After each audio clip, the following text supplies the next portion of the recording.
Pupurangi Shelley.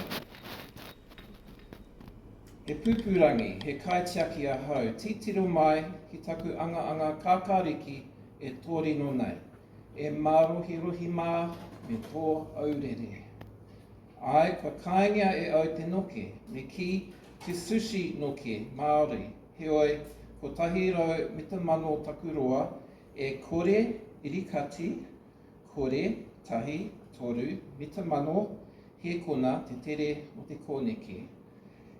I ngā pai maunga o whirinaki, o te tai tokerau, o waitākere, o kai mai hoki, kia noho ki waho, o aohau I puke hinahina o pack and save, I rua peka peka, me te 4 square I Ohaiwai.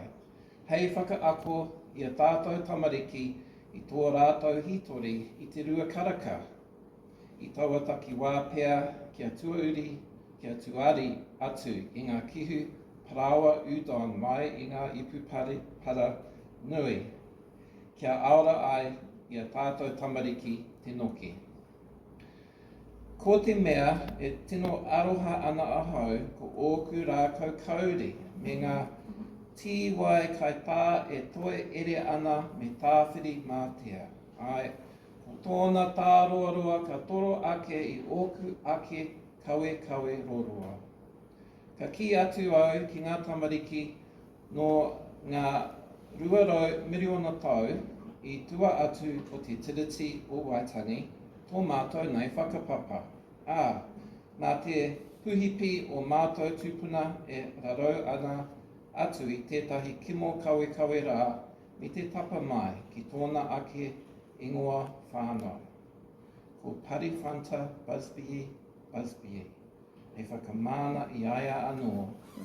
Aroha mai me kai atu me kōneke atu.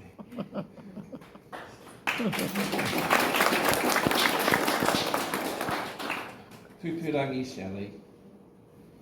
I am a kauri snail kaitiaki. Look on my green spiral shell, ye mighty, and despair. I admit I've eaten noke or native worm sushi, but I am 100 millimeters long and move at 0.013 meters per second through the Whirinaki, the Tai Tokero, Waitākere and Kaimai ranges to reside outside New World Gate Park, Pack and Save Rua Peka Peka, and the Ohaiwai 4 Square, teaching our kids their history at 2 a.m. or thereabouts, distributing udon noodles from the dumpsters so our kids can save the noke. I miss most my kauri trees with their big trunks that sing with the wind and admit they stretch taller than my tall tentacles. I tell the tamariki our whānau whakapapa goes for 200 million years beyond the Treaty of Waitangi.